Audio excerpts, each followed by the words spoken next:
ہمیں کھل کر اس دین پر بات کرنی چاہیے، خود اس کو سمجھنا چاہیے اور دوسروں کو سمجھانا چاہیے تاکہ ہمیں سمجھ آئے کہ دین اسلام کیا ہے۔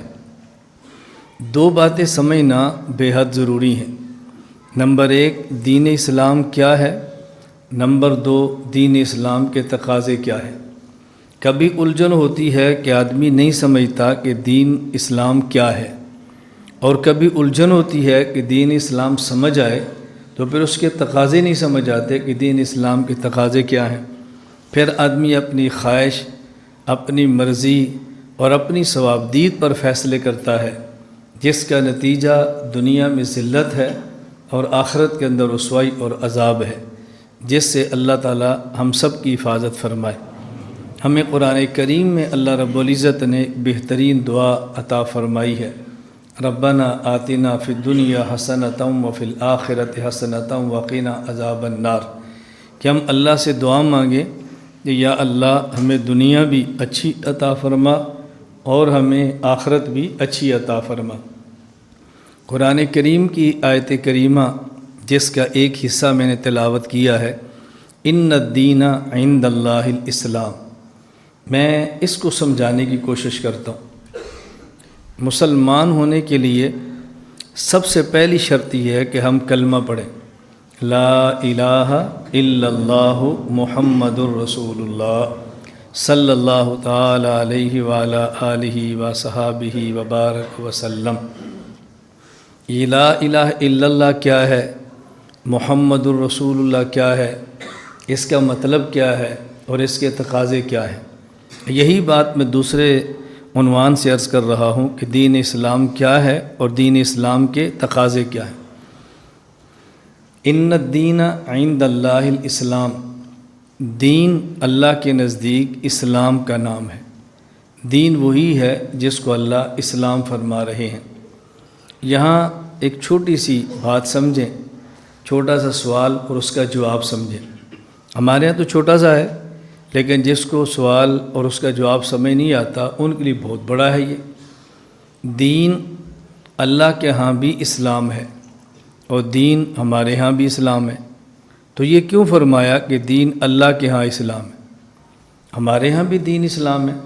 یہ تو نہیں کہ اللہ کے ہاں دین اسلام ہو اور ہمارے ہاں دین اسلام نہ ہو، تو یہ کیوں ارشاد فرمایا کہ دین اللہ کے ہاں اسلام ہے؟ اللہ کے ہاں بھی دین اسلام ہے اور ہمارے ہاں بھی دین اسلام ہے، یہ بات کیوں ارشاد فرمائی ہے؟ اس کو سمجھنے کے لیے میں تھوڑی سی گفتگو لمبی کروں گا تاکہ پوری بات آپ کو سمجھ آئے۔ قرآن کریم میں ہے، لا تحسبن الذین قتلوا فی سبیل اللہ امواتا بل احیاء عند ربہم یرزقون، جو شخص اللہ کے راستہ میں قتل کر دیے جائیں ان کے بارے میں یہ خیال نہ کرنا کہ وہ مردہ ہیں، بل احیاء عند ربہم، بلکہ وہ زندہ ہیں اپنے اللہ کے پاس، وہ زندہ ہیں اپنے رب کے پاس زندہ ہیں۔ ہمارا اہل السنت والجماعت احناف دیوبند کا عقیدہ ہے کہ جو شخص اللہ کے راستے میں قتل ہوتا ہے اس کو قتل کے بعد زندگی ملتی ہے، اور یہ دنیا میں قتل ہونے والا جسم یہ زندہ ہے اور جہاں پر ہے وہیں زندہ ہے۔ اگر مٹی میں دفن ہو گیا وہیں زندہ ہے، اگر کہ مٹی کے اوپر پڑا ہوا ہے تو وہیں زندہ ہے، اور اگر کسی کی شہادت ایسی ہے کہ وہ جل کے راکھ ہو گیا ہے، ایسی شہادت ہے، وہی راکھ والا جسم زندہ ہے۔ اگر کوئی دریا میں گر گیا ہے اور وہیں شہید ہو گیا ہے تو جہاں اس کے پانی کے ذرات کی ہیں وہیں زندہ ہے۔ تو جہاں شہید کا جسم ہے یا جہاں جہاں شہید کے جسم کے ذرے ہیں وہیں زندہ ہے۔ جو لوگ اس شہید کے جسد کو زندہ نہیں مانتے، وہ دلیل کے طور پہ جب ہم یہ آیت پیش کریں تو وہ ہمیں کہتے ہیں کہ تم کہتے ہو کہ شہید زندہ ہے اپنی قبر میں، اللہ فرماتے ہیں زندہ ہے اللہ کے پاس، قبر میں زندہ نہیں، اللہ کے پاس زندہ ہے۔ اور اللہ کے پاس زندہ ہونے کا معنی یہ ہے کہ وہ علیین میں ہے۔ علیین کہتے ہیں 7 آسمانوں سے اوپر اور عرش سے نیچے، ایک جگہ ہے اس کا نام علیین ہے۔ مومنین کی ارواح بھی وہاں ہوتی ہیں اور مومنین کے اعمال نامہ بھی وہیں ہوتا ہے۔ وہ کہتے ہیں کہ زندہ ہے لیکن قبر میں نہیں بلکہ علیین میں زندہ ہے۔ کیوں؟ اللہ فرما رہے ہیں وہ زندہ ہے لیکن اپنے اللہ کے پاس، تم کہہ رہے ہو قبر میں زندہ ہے۔ تو قرآن کریم تمہارا ساتھ نہیں دے رہا، قرآن کریم ہمارا ساتھ دے رہا ہے۔ تم بزرگوں کی باتیں کرتے ہو، ہم اللہ کے قرآن کی بات کرتے ہیں، ہم قرآن کریم کی بات کر رہے ہیں۔ تو اس سے بندہ الجھن میں پڑ جاتا ہے کہ شاید بات تو ان کی بڑی وزنی ہے۔ جب مجھ سے ایک آدمی نے یہی سوال کیا کہ تم کہتے ہو قبروں میں زندہ ہیں اور اللہ فرما رہے ہیں کہ اپنے پاس، اللہ کے پاس زندہ ہیں، لہٰذا علیین میں ہیں۔ اسی طرح جب ہم کہتے ہیں کہ انبیاء علیہ السلام زندہ ہیں اپنی قبور میں، حضور اکرم صلی اللہ علیہ وسلم زندہ اپنے جسد عطر کے ساتھ روضہ مبارک میں، وہ کہتے ہیں جی تم نے استدلال کیا شہید زندہ ہے تو اللہ کے نبی اس سے بڑھ کے زندہ ہیں، چونکہ شہید کو زندگی نبی کی وجہ سے ملتی ہے، تو جہاں شہید زندہ ہوگا وہیں نبی زندہ ہوگا۔ جب شہید اللہ کے پاس زندہ ہے تو نبی بھی اللہ کے پاس زندہ ہے، اور اللہ کے پاس یہ قبر نہیں ہے، اللہ کے پاس علیین ہے۔ اس لیے قرآن کریم ہمارا ساتھ دے رہا ہے۔ اب دیکھو بندے کو الجھن شروع ہو گئی نا۔ میں نے ان سے پوچھا کہ جب قرآن یہ کہہ رہا ہے کہ اللہ کے پاس زندہ ہیں، لہذا جہاں اللہ ہوگا وہیں زندہ ہوں گے، کہتے جی ہاں۔ تو میں نے کہا یہ بتائیں کہ اللہ کہاں ہے؟ اللہ کہاں ہے بتاؤ؟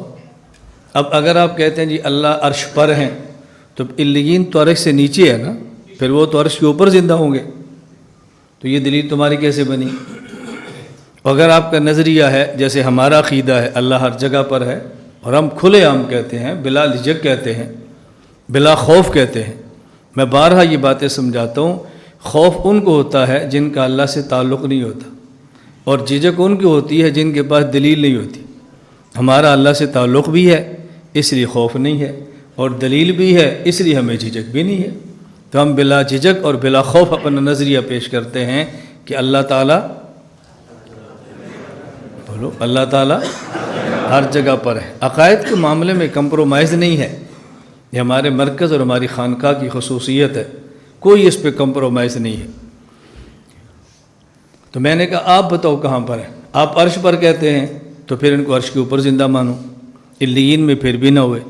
اگر ہر جگہ مانتے ہیں اللہ کو تو ہر جگہ زندہ مانو، علیین میں پھر بھی نہ ہوئے، تو یہ دلیل آپ کی کیسے بنی ہے؟ ان کو جتنا سبق پڑھایا تھا وہ پورا ہو گیا، بس اب اس کا جواب مشکل ہو گیا۔ شبہات ڈالنا بہت آسان ہے، شبہات کا رد یہ مشکل ہے۔ لوگ شبہات ڈالنے والوں کو علامہ کہتے ہیں، ان کے پاس بہت علم ہے۔ کیوں؟ یہ شبہات ڈالنا جانتے ہیں۔ میں کہتا ہوں شبہات ڈالنا آسان ہے اور شبہات کا رد کرنا مشکل ہے۔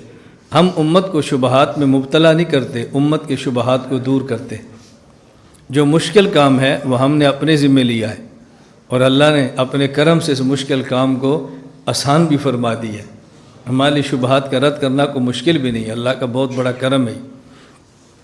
تو ان کے پاس تو جواب نہ بنا، آپ اس کو سمجھو۔ یہ عند ربہم، اللہ کے پاس زندہ ہے۔ ان الدین عند اللہ الاسلام، یہ دین اللہ کے ہاں اسلام ہے۔ عندہ کا مطلب سمجھیں گے تو بات سمجھ آئے گی۔ حضرت مریم علیہ السلام، ان کی تربیت زکریا علیہ السلام فرماتے، کمرے میں بند کرتے، دعوت دینے کے لیے چلے جاتے، واپس آتے، مریم کو کھانا دیتے۔ ایک دن تشریف لائے تو حضرت مریم بے موسم کے پھل کھا رہی تھی۔ پوچھا یا مریم انا لک ھذا، اے مریم یہ کہاں سے ہے؟ کہا جی میں نے عند اللہ، تو اللہ کی طرف سے۔ جو روزانہ مریم علیہ السلام کو حضرت زکریا کھانا دیتے وہ اللہ کی طرف سے ہوتا، لیکن آج جو پھل ملے وہ بھی اللہ کی طرف سے ہے۔ لیکن روزانہ ملنے والے پھل پر نہیں کہا جا رہا کہ اللہ کی طرف سے ہے، آج والے پھل پر کہا جا رہا ہے کہ یہ اللہ کی طرف سے۔ تو یہ لفظ عندہ حضرت مریم نے استعمال کیوں فرمایا ہے، یہ بات آپ سمجھیں۔ اسی طرح آپ کسی شخص کو ملنے کے لیے جاتے ہیں اور آپ ان سے پوچھتے ہیں کہ آپ کے ابا جان کہاں پر ہیں، کہتے ہیں جی وہ لاہور گئے ہیں، واپس کب آئیں گے؟ انشاءاللہ رات آ جائیں گے۔ آپ کے دادا ابو کہاں پر ہیں؟ وہ جی اللہ میاں کے پاس ہیں۔ اب دیکھو ہم جس گاؤں میں بیٹھے ہیں اس کا نام ہے 87 جنوبی، یہاں سے لاہور کے 2 گھنٹوں کا سفر ہے، اور یہاں سے قبرستان کا 2 منٹ کا سفر بھی نہیں ہے۔ یہ بالکل ساتھ قبرستان ہے۔ یہ ساتھ قبرستان ہونے کا نتیجہ کیا ہے کہ بعض ملحدین نے میرے خلاف ویڈیو کلپس ریکارڈ کرائے کہ یہ قبرستان پہ قبضہ کر کے بیٹھا ہوا، اس پر تو کوئی جگہ بھی نہیں۔ میں نے کہا کاش تم آ کر دیکھ ہی لیتے، کیا فرق پڑتا۔ اب ابو جان لاہور گئے ہیں اور دادا ابو اللہ میاں کے پاس۔ اللہ میاں کے پاس ہونے کا معنی ہے کہ قبرستان میں ہے نا۔ اب دیکھو کیا اللہ میاں قبرستان میں ہے؟ اگر اللہ ہر جگہ پر ہے تو قبرستان میں ہے، لاہور بھی ہیں۔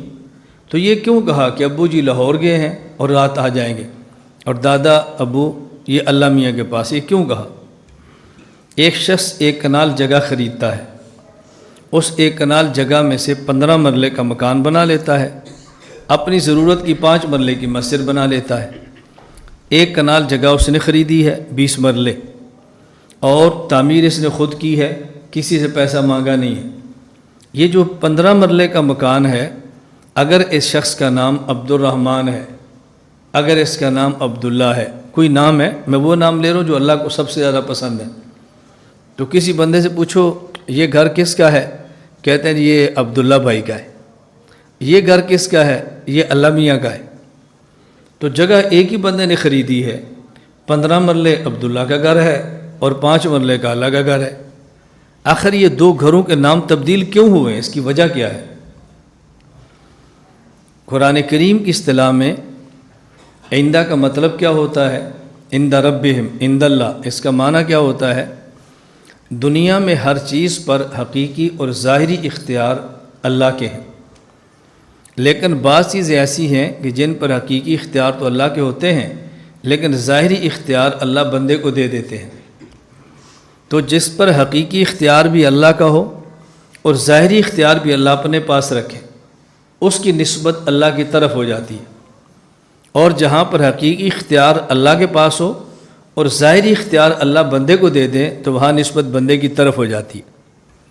یہ جو حضرت مریم کو روزانہ کھانا ملتا تھا وہ زکریا علیہ السلام لا کر دیتے تھے، وہ چاہے تو لا کر دیں چاہے تو لا کر نہ دیں، لیکن حقیقی اختیار اللہ کا ہے اور ظاہری اختیار زکریا علیہ السلام کو دیا ہے۔ اور آج جو حضرت مریم کو پھل ملا ہے، اس میں حقیقی اختیار بھی اللہ کا ہے اور ظاہری اختیار بھی اللہ کا ہے، اس لیے روزانہ کے کھانے کی نسبت اللہ کی طرف نہیں، آج کے پھل کی نسبت اللہ کی طرف کر دی ہے کہ یہ میرے اللہ کی طرف سے۔ اسی طرح ابو جی لاہور گئے ہیں اور شام واپس آئیں گے، یہ مرضی سے گئے ہیں، مرضی سے آئیں گے۔ اللہ نے اختیار دیا ہے، آپ چاہو تو لاہور جاؤ، چاہو تو نہ جاؤ، چاہو تو شام آ جاؤ، چاہو تو صبح آ جاؤ، اگرچہ پابند تقدیر کے ہیں لیکن ظاہری اختیار تو بندے کا ہے نا۔ اور یہ جو دادا ابو فوت ہو کر قبر میں گئے ہیں، نہ اپنے اختیار سے گئے ہیں نہ اختیار سے واپس آئیں گے، تو ابو جو کہ اپنے اختیار سے گئے ہیں، اس نسبت ابو جی کی طرف رکھیے کہ ابو جی لاہور گئے ہیں، اور دادا ابو اپنی مرضی سے فوت بھی نہیں ہوئے، مرضی سے قبرستان بھی نہیں گئے، تو نسبت اللہ کی طرف کیا ہے کہ دادا ابو اللہ میاں کے پاس گئے۔ تو یہ قرآنی اصطلاح ہے۔ ایک آدمی نے 1 کنال جگہ خریدی ہے، 15 مرلے کا مکان بنایا اپنے لیے، 5 مرلے کا مکان بنایا اللہ کی عبادت کے لیے۔ یہ 15 مرلے کا مکان بیچنا چاہے تو بیچ سکتا ہے، ہدیہ چاہے کرنا چاہے تو کر سکتا ہے، یہاں سے کسی اور جگہ منتقل مکان کرنا چاہے تو کر سکتا ہے، لیکن 5 مرلے کی جگہ جو وقف کر کے اللہ کے لیے بنا دی ہے، اب نہ اس کو بیچ سکتا ہے نہ اس کو کسی اور جگہ منتقل کر سکتا ہے۔ تو چونکہ 15 مرلے کے مکان پر یہ عبداللہ بھائی کے اختیارات تھے، نسبت ان کی طرف ہے کہ یہ گھر عبداللہ صاحب کا ہے، اور 5 مرلے پر ان کے ظاہری اختیار ختم ہو گئے، اس لیے نسبت اللہ کی طرف ہے کہ یہ گھر اللہ کا ہے۔ تو یہ قرآنی اصطلاح ہے۔ حضرت خلیفہ ہارون الرشید نے ایک بار اپنی بیگم سے کسی معاملے پر غصے میں آ کر یہ کہہ دیا کہ اگر آج کا سورج غروب ہونے سے پہلے تو میری سلطنت سے باہر نہ نکلی تو تجھے 3 طلاق۔ غصے میں بات کہہ دی، غصہ ٹھنڈا ہوا تو خود بھی پریشان، اہلیہ بھی پریشان، کیونکہ یہ وقت وہ تھا کہ جب بادشاہ بھی سمجھتا تھا کہ 3 طلاق دے تو 3 ہی ہوتی ہے، بادشاہ بھی سمجھتا تھا 3 طلاق دے تو 3 ہی ہوتی ہے۔ ایک وقت وہ تھا کہ چور بھی سمجھتے تھے 3 طلاق دو تو 3 ہوتی ہے، بادشاہ بھی سمجھتا تھا، چور بھی سمجھتے تھے، کیونکہ ہمارے معاشرے میں سب سے زیادہ عزت والا بادشاہ ہوتا ہے اور سب سے زیادہ ذلت والا چور اور ڈاکو ہوتا ہے۔ معزز ترین بھی سمجھتے تھے کہ 3 طلاق دو تو 3 ہوتی ہے، اور گندے سے گندہ بھی سمجھتا تھا کہ 3 طلاق دو تو 3 ہوتی ہے۔ یہ جو نیا ایک سلسلہ شروع ہوا ہے نا کہ 3 طلاق دو 1 ہوتی ہے، ان کو کس کھاتے میں رکھیں ہماری سمجھ سے باہر ہے، ان کو کن میں رکھیں، کس فہرست کے اندر شامل کریں۔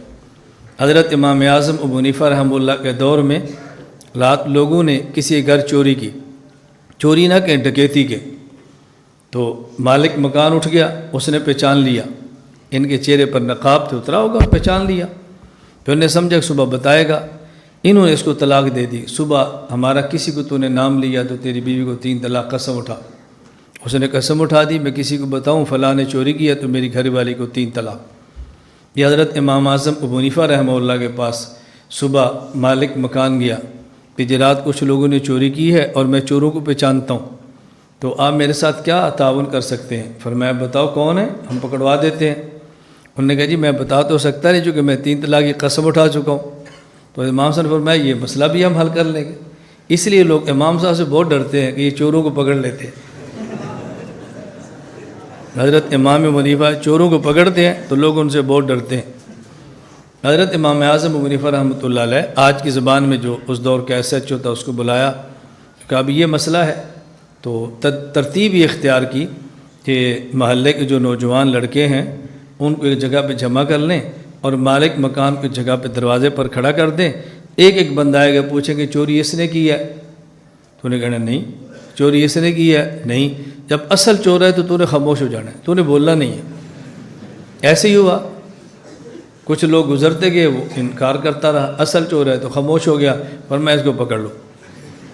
اب دیکھو ایک وقت وہ تھا کہ چور بھی سمجھتے تھے کہ 3 طلاق دو تو 3 ہوتی ہے، بادشاہ بھی سمجھتے تھے 3 طلاق دو تو 3 ہوتی ہے۔ یہ آج کے دور میں عجیب ڈھکوسلا چلا ہے، بھئی ان کے گھر اجڑنے سے بچاؤ، ان کے گھر اجڑنے سے بچاؤ، گھر اجڑنے سے بچاؤ، گھر اجڑ رہے ہیں۔ ہم کیسے بچا سکتے ہیں بتاؤ؟ ایک بندہ خود اپنی بیوی کو الگ کر دے، ہم کیسے بچائیں؟ اب ہم زنا کو نکاح کا نام دے کر تو گھروں کو نہیں بچا سکتے نا، ہمارے اختیار میں تو نہیں ہے۔ یہ ذہن میں رکھنا، میں باتیں کیوں عرض کر رہا ہوں۔ بادشاہ نے کہہ دیا، اب دونوں پریشان ہو گئے۔ حضرت قاضی امام ابو یوسف رحمہ اللہ کے ہاں بادشاہ کی بیگم نے پیغام بھیجا کہ یہ مسئلہ ہے، کوئی حل تجویز فرمائیں۔ فرمایا مسئلہ اہم ہے، بیٹی خود آؤ۔ بے شک بادشاہ کی بیوی تھی لیکن آنا تھا، اس کی مجبوری تھی۔ حضرت امام ابو یوسف رحمہ اللہ نے کسی کو کہہ کر تو اس مسجد کے اندر ایک چھوٹی سی جگہ بنوا دی کہ جب وہ آئیں تو ان کو یہاں ٹھہراؤ۔ وہ آ گئی مغرب کی نماز اذان سے کچھ دیر پہلے، کہا جی ان کو بلاؤ۔ فرمایا میں ابھی آتا ہوں، تھوڑی انتظار کرو۔ اذان ہو گئی، امام ابو یوسف تشریف لائے اور پردے سے پوچھا کیا مسئلہ ہے؟ وہ رونے لگی، کہا رو مت، مسئلہ بتاؤ۔ کہا جی اب تو فائدہ کوئی نہیں مسئلہ بتانے کا۔ فرمایا بتاؤ کیا مسئلہ ہے؟ اس نے بتایا کہ میرے شوہر نے کہا سورج کے غروب ہونے سے پہلے میری سلطنت کی حدود سے نکل جاؤ وگرنہ تمہیں 3 طلاق۔ سورج غروب ہو گیا، میں حدود سلطنت سے نہیں نکلی، اب میں کیا کر سکتی ہوں؟ رہوں گی نہیں تو کیا کروں گی؟ حضرت قاضی ابو یوسف فرمان لگے کہ تم گھر جاؤ، تمہیں 3 طلاق نہیں، 2 نہیں، تمہیں 1 بھی نہیں ہوئی۔ بہت تعجب ہوا، کیوں نہیں ہوئی؟ فرمایا تمہارے شوہر نے کہا تھا کہ سورج کے غروب ہونے سے پہلے ہماری سلطنت کی حدود سے نکل جاؤ۔ بادشاہوں کی سلطنت کی حدود مسجد کے باہر ہوتی ہے، مسجد یہ بادشاہوں کی حدود سلطنت میں نہیں ہوتی۔ اس پر بادشاہ کا کوئی اختیار نہیں، خالص اس پر اللہ کا اختیار چلتا ہے۔ جاؤ گھر، کوئی طلاق نہیں ہوئی۔ تو میں یہ عرض کر رہا تھا عند ربہم کا معنی یہ ہوتا ہے۔ اب جب ہم کہتے ہیں کہ جو لوگ اللہ کے راستے میں قتل ہو گئے، مردہ خیال مت کرو بلکہ وہ زندہ ہیں اللہ کے پاس، یہ حیات اللہ کے پاس ہے، اس کا مطلب کیا ہے؟ توجہ اس طرف رکھیں، اس کا مطلب کیا ہے؟ دنیا میں انسان زندہ ہوتا ہے اور اس کی حیات میں ظاہری طور پر انسان کے اختیار کو دخل ہوتا ہے۔ کوئی آدمی زہر کھا لے تو مر جائے گا، اب زہر کھایا تو مر گیا، اگرچہ تاثیر اللہ نے زہر میں موت کی رکھی ہے، لیکن اختیار تو انسان کا ہے نا۔ کوئی کسی کو قتل کرے تو قاتل کو سزائے موت دے دو، اگر بندے کا اختیار نہ ہوتا تو قاتل کو سزائے موت کیوں ہوتی؟ زہر کھا کے مرنا اگر بندے کا اختیار نہ ہوتا تو اس خودکشی کو حرام کیوں کہتے؟ اس لیے کہا جا رہا نا کہ اس کے اندر بندے کو اختیار کا دخل ہے۔ اگر بندے کے اختیار کو کوئی دخل نہ ہو تو خودکشی کرنا حرام نہ ہو اور قتل کرنا گناہ نہ ہو۔ اس کا معنی کہ زندہ رہنے میں بندے کے اختیار کو کچھ دخل ہے۔ بندہ کھانا چھوڑ دے کتنے دن جیے گا، سانس لینا چھوڑ دے کتنی دیر زندہ رہے گا، پانی پینا چھوڑ دے کتنی دیر زندہ رہے گا، بالآخر مر جائے گا۔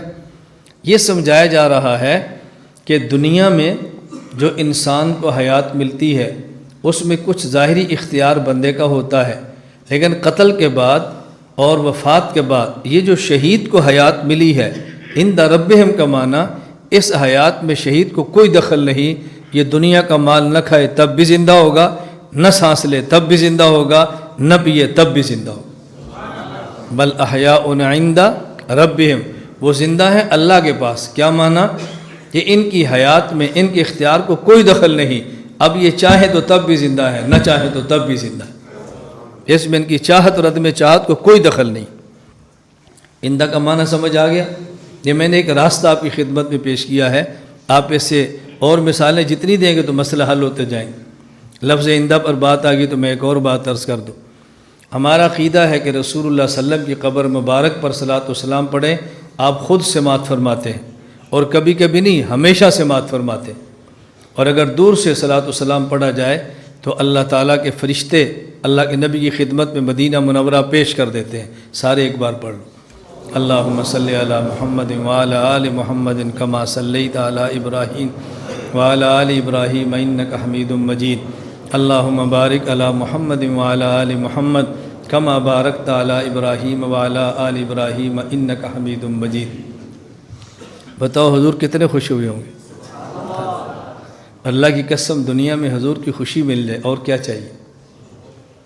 اللہ کے نبی ہم سے راضی ہو جائے اور کیا چاہیے؟ قیامت کے دن نجات کا سب سے آسان راستہ ہے حضور پر فدا ہو جاؤ، بس نبوت پہ فدا ہو جاؤ، نبوت پہ عاشق ہو جاؤ۔ کمیاں کوتاہیاں اعمال میں رہ جاتی ہیں، لیکن محبت اور عشق عجیب چیز ہے جو محبوبیت کو ڈال دیتی ہے انسان کے قلب اور دماغ میں، اور نجات کے راستے آسان ہو جاتے ہیں۔ میں ایک مثال دیتا ہوں، شاید بات آپ کو جلدی سمجھ آ جائے۔ بسا اوقات ایک بندہ وہ مسجد میں نماز نہیں پڑھتا، چہرے پہ داڑھی بھی نہیں رکھتا،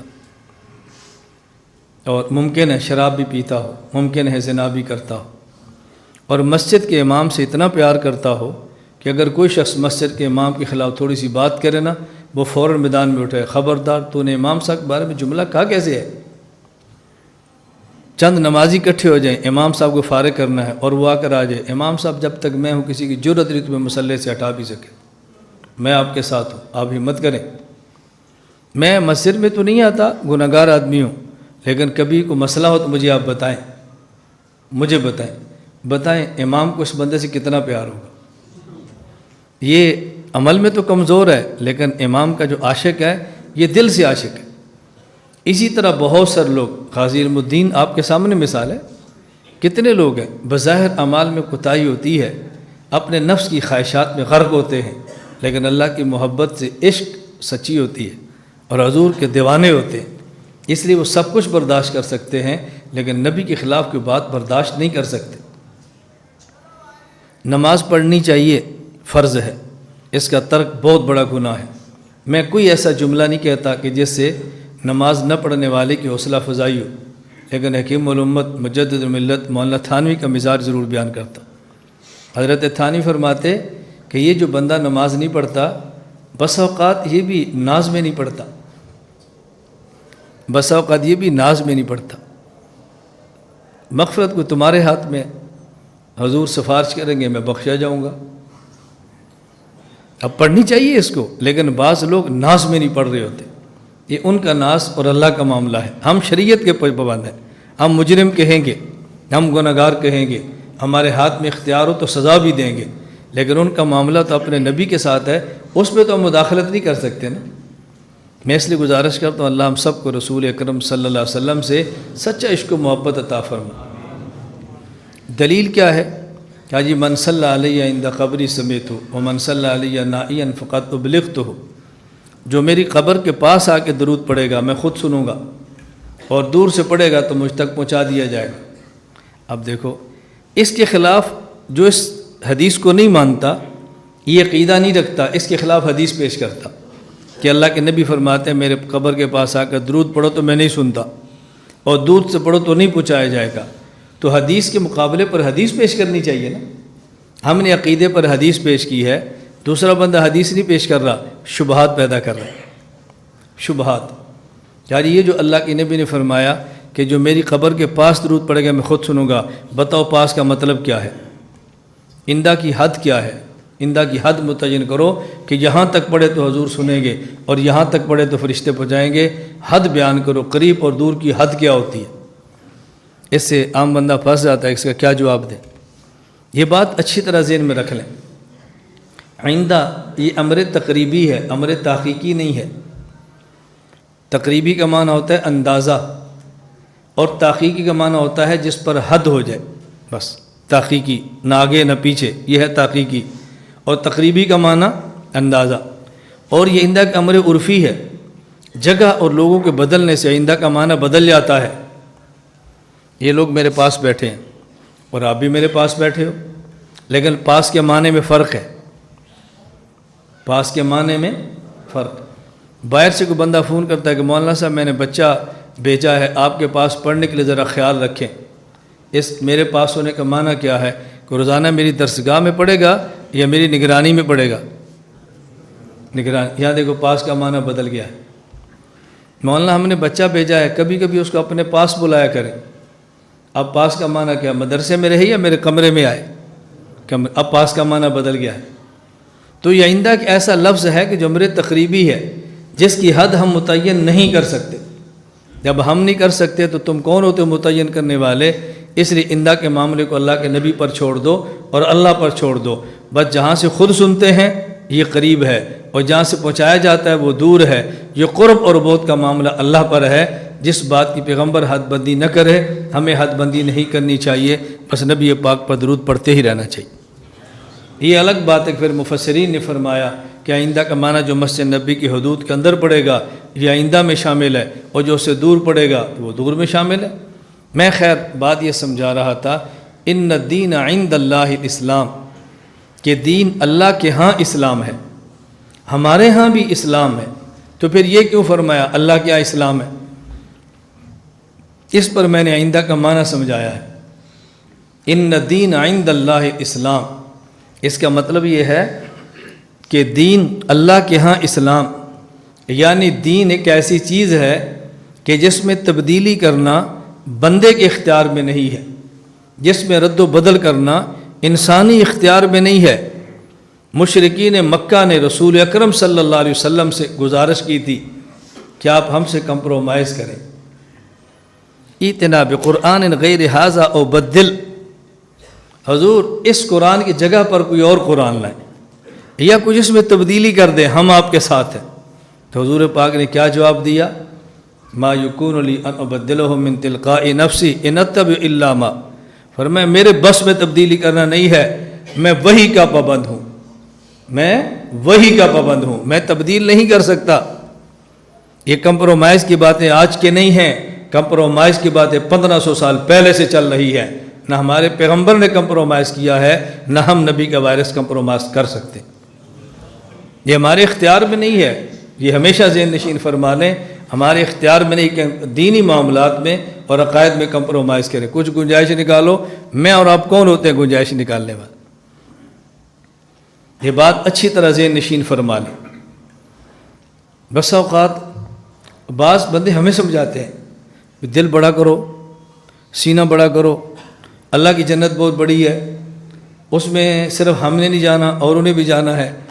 میں آپ سے ایک بات پوچھتا ہوں، جنت میں جانے والا سب سے آخری شخص جو ہوگا اس کو اللہ دنیا سے 10 گنا بڑی جنت دیں گے۔ سب سے آخری جنتی اس کو دنیا سے 10 گنا بڑی جنت دیں گے، اس میں کتنے لوگ رہیں گے جی؟ یا اتنی بڑی جنت اور ایک بندہ؟ یار 2-4 تو اندر جانے دو نا، کوئی جا سکتا ہے؟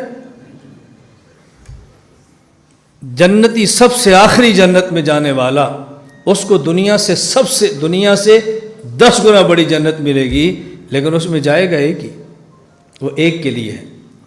جنت کے بہت بڑے ہونے کا معنی یہ نہیں ہے اس میں ہر کوئی داخل ہو جائے، اس میں وہی داخل ہوگا جس پر ان الدین عند اللہ الاسلام کی مہر ہوگی، اور کوئی نہیں جا سکتا، اور کوئی نہیں جا سکتا۔ جب تک اس حد تک ہمیں اپنے دین پر اعتماد نہیں ہوگا، یہ اسلام کیسا ہے، یہ کیسا اسلام ہے، یہ کیسی جنت ہے؟ نہیں ہو سکتا۔ ہمارے ہاں پھر آج کچھ چیزیں چل پڑتی ہیں کہ جی یہ معتدل ہے، یہ متشدد ہے، متشدد سے دور رہنا چاہیے، معتدل کو برداشت کرنا چاہیے۔ میں نے کہا کوئی ایک آیت یا کوئی حدیث پیش کر دو، اللہ قیامت کے دن فرمائیں یہ بے ایمان تو ہے لیکن معتدل ہے، اس کو حوض کوثر سے 2 گھونٹ پلا دو، یہ ذرا معتدل تھا۔ یہ بے ایمان تو ہے لیکن ذرا معتدل ہے، بہت سخت گرمی ہے، اس کو تھوڑی دیر میرے عرش کے نیچے لے آؤ۔ یہ متشدد نہیں، معتدل تھا، بکواس تو کرتا تھا، گالیاں تو دیتا تھا، یہ دین کا دشمن تو تھا لیکن تھا معتدل، لہٰذا اس کو تھوڑی دیر کے لیے جنت بھیج دو، آرام کر لے، کچھ پسینہ خشک ہو جائے پھر اس کو نکال دیں گے۔ ایسا نہیں ہوگا، وہاں اعلان ہوگا وَامْتَازُوا الْيَوْمَ أَيُّهَا الْمُجْرِمُونَ، الگ ہو جاؤ، الگ کر دو ان کو۔ دنیا میں میں نے نبی بھیجے، میں نے علماء بھیجے، نبی ذبح ہوتے رہے، علماء مشقتیں مصیبتیں برداشت کرتے رہے تمہیں دین سمجھانے کے لیے، تم ان کے مقابلے میں سینہ تان کے کھڑے رہے، الگ کر دو ان کو۔ آج ایک جگہ پر نہیں اکٹھے ہو سکتے۔ دنیا دارالامتحان ہے، دارالعمل ہے، دارالجزا نہیں ہے۔ یہاں ہو سکتا ہے دین کے دشمن کو ظاہری دولت مل جائے، ہو سکتا ہے دین مٹانے والے کو کچھ وقت لیے ظاہری عزت مل جائے، لیکن یقین کریں خدا کی قسم ان کے پاس خدا نے عزت نہیں رکھی۔ اللہ نے اپنے صحابہ کو بات سمجھائی ایبتغون عندہم العزہ فإن العزۃ للہ جمیعا۔ نفاق اور کفر کے پاس عزت نہیں ہے، عزت چاہتے ہو تو صرف اللہ کے پاس ہے۔ ان العزۃ للہ جمیعا، عزت صرف اللہ کے پاس ہے۔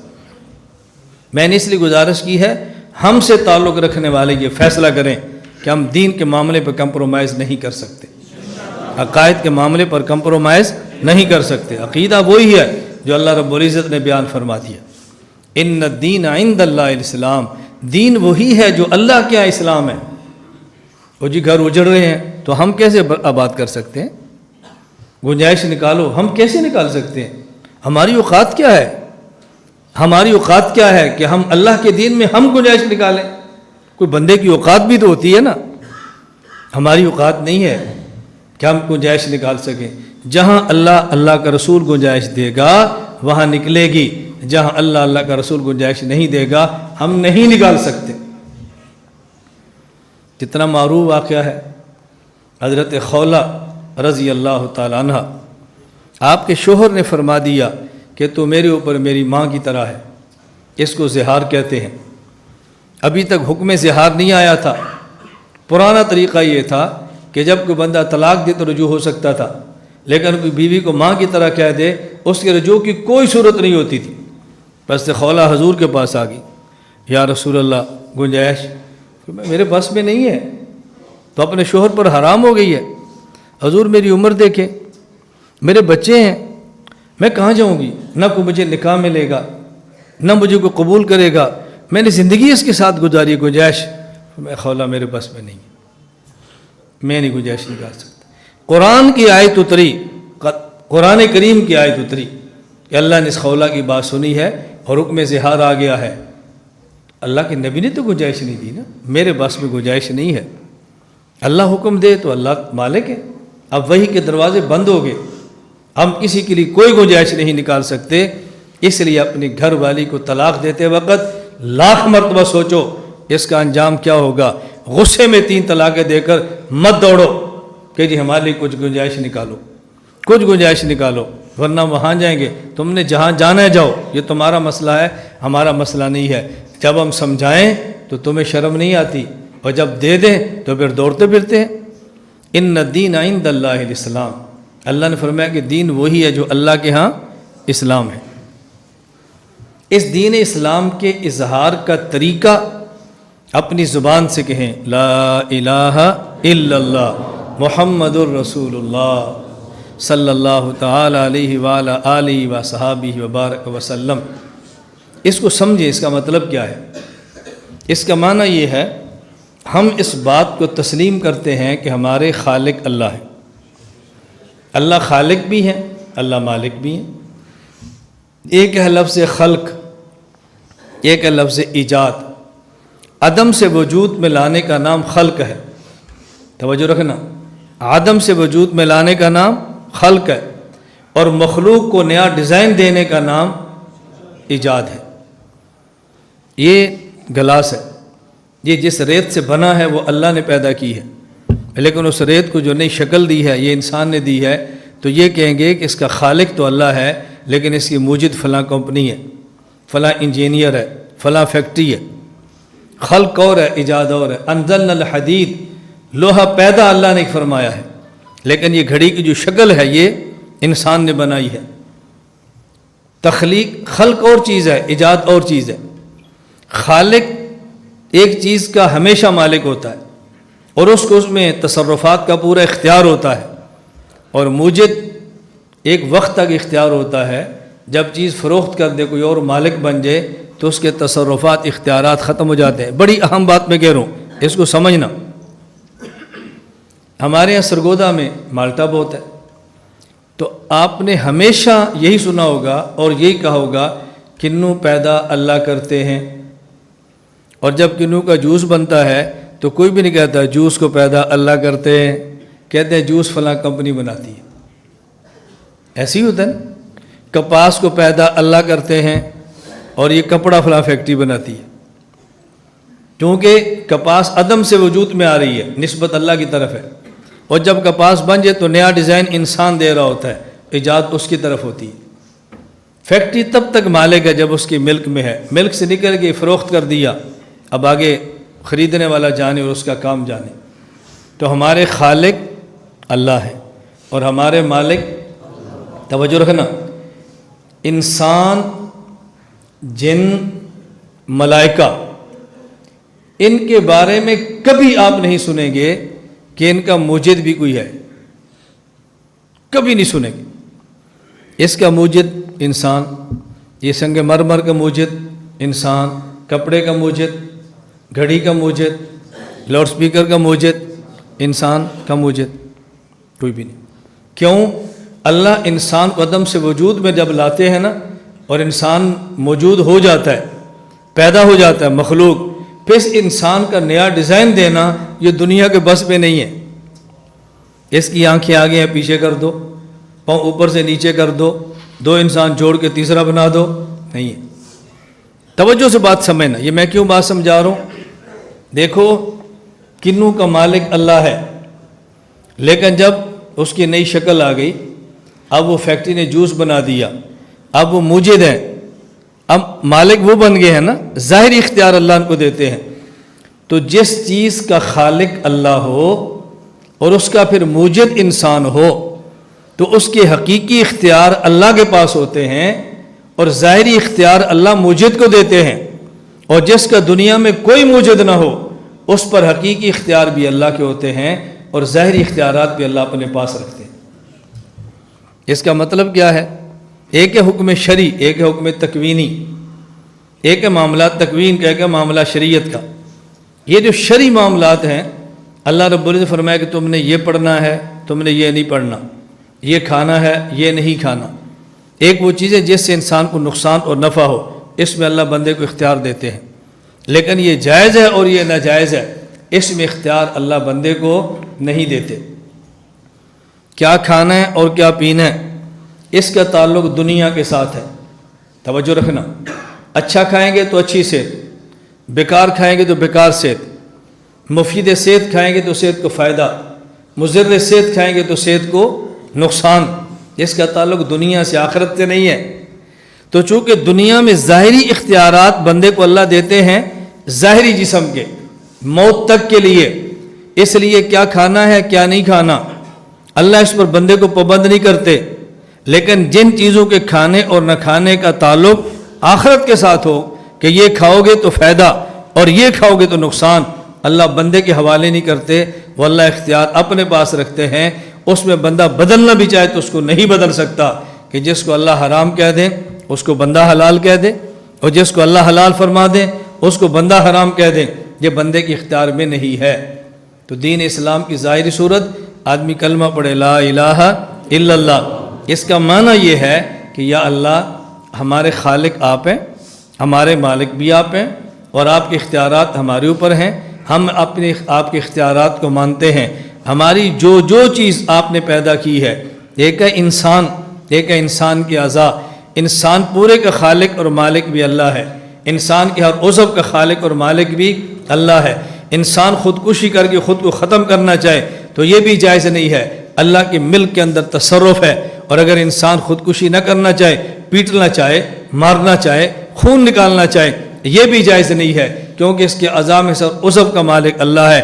تو جس کا مالک ہو، مملوک اپنے مالک کی ملکیت میں معمولی قسم کا تصرف کرنا چاہے تو نہیں کر سکتا۔ نہ ہم خودکشی کر کے مکمل جسم کو تباہ کر سکتے ہیں، اور نہ کوئی اور ظلم کر کے اپنے عضو کو ختم کر سکتے ہیں۔ ہمارے اللہ پورے جسم کے مالک بھی ہیں، اور جسم کے ہر عضو کے مالک بھی ہیں۔ ہمارے ذمہ ہے کہ سر کے بال سے لے کر پاؤں کے ناخن تک پورے جسم کو اللہ کے حوالے کر دیں۔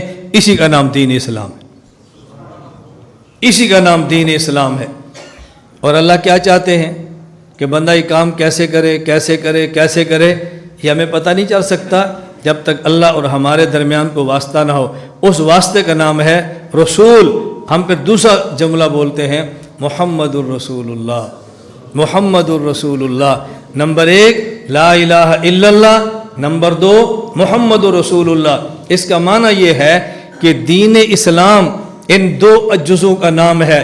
نمبر 1 لا الہ الا اللہ، جس میں ہم اعتراف کرتے ہیں ہمارا خالق اور مالک اللہ ہے، ہم اس کے ہر حکم کو مانیں گے، اگر غلطی ہوگی تو توبہ کریں گے، اور پھر ہم کہتے ہیں محمد رسول اللہ۔ اس کا معنی یہ ہے ہم اللہ کے حکم پر عمل کریں گے، لیکن اپنی مرضی سے نہیں کریں گے، ایسے کریں گے جیسے اللہ کے نمائندے رسول اللہ صلی اللہ علیہ وسلم نے ہمیں کر کے دکھایا ہے۔ نہ اس میں کمی کر سکتے ہیں نہ اس میں اضافہ کر سکتے ہیں۔ کمی کریں گے تو ملحد بن جائیں گے، اضافے کریں گے تو بدعتی بن جائیں گے، اور اضافے اور کمی نہیں کریں گے تو پھر پکے مسلمان بن جائیں گے۔ اس لیے ہم نہ کمی کر سکتے ہیں نہ اضافہ کر سکتے ہیں، کیونکہ اس کا نام اسلام ہے۔ ان الدین عند اللہ الاسلام، دین اللہ کے ہاں اسلام ہے۔ جس کا معنی سمجھ آ گیا؟ ہم کمی بیشی نہیں کر سکتے، ہم ترمیم اضافے نہیں کر سکتے، ہمارے ذمہ ہے یہ کام کریں۔ میں ایک تو عرض کر رہا تھا، اس کا معنی سمجھے، اس کا معنی کیا ہے؟ ان الدین عند اللہ الاسلام کا معنی کیا ہے؟ لا الہ الا اللہ کا مطلب کیا ہے؟ محمد الرسول اللہ صلی اللہ علیہ وسلم کا مطلب کیا ہے؟ نمبر 1 اس کو ذہن میں بٹھا لیں۔ یہ جو ہمارے ہاں مراکز، دینی ادارے اور خانقاہیں جیسے آپ تشریف لائے ہیں، ان خانقاہوں کا کام ہے کہ یہ بات امت کو سمجھائیں، دلائل کے ساتھ سمجھائیں، فضائل کے ساتھ متوجہ کریں۔ میرے 2 لفظوں پہ غور کرنا، دلائل سے بات کو سمجھائیں اور فضائل سے بات ان کو متوجہ کریں۔ فضائل سے بات سمجھائی نہیں جاتی، فضائل سے توجہ دلائی جاتی ہے، اور دلائل سے بات سمجھائی جاتی ہے۔ اس لیے ہم دلائل پر زیادہ زور دیتے ہیں کہ بات سمجھ آئے، بات سمجھ آئے۔ جب بات سمجھ آ جائے، شرح صدر ہو جائے، عمل کرنا بہت آسان ہوتا ہے۔ اور جب بات سمجھ نہ ہو، آدمی ہلکی سی کسی ٹینشن کا شکار رہے تو اس کے لیے عمل کرنا مشکل ہوتا ہے۔ عمل کر تو لیتا ہے لیکن الجھنیں رہتی ہیں، عمل کرنے میں دقت پیش آتی ہے۔ ہمارے ذمے ہے کہ جیسے دین ملا ہے ویسے دین سمجھائیں، جیسے دین ملا ہے ویسے دین امت تک پہنچائیں، اس میں کمی بیشی نہ کریں، کمی اور زیادتی نہ کریں، اپنی طرف سے نئی تحقیقات پیش نہ کریں، اپنی طرف سے نئے فلسفے پیش نہ کریں، اپنی طرف سے مذہبی سکالر بن کے دین کے حلیے کو مت بگاڑیں، اصلی شکل میں دین پیش کریں۔ یہ امامہ اللہ کے نبی کی سنت ہے، یہ 1500 سال پہلے بھی سنت تھی، آج بھی سنت ہے اور قیامت تک رہے گی، اس میں ہم تبدیلی نہیں کر سکتے۔ سر پہ ٹوپی پہننا رسول اللہ صلی اللہ علیہ وسلم کی سنت تھی، آج بھی سنت ہے اور قیامت تک سنت رہے گی، اس میں تبدیلی ہم نہیں کر سکتے۔ کوئی نہیں باندھتا نہیں پہنتا اس کا مسئلہ، لیکن دین میں تحریف اور تبدیلیاں نہ کرو۔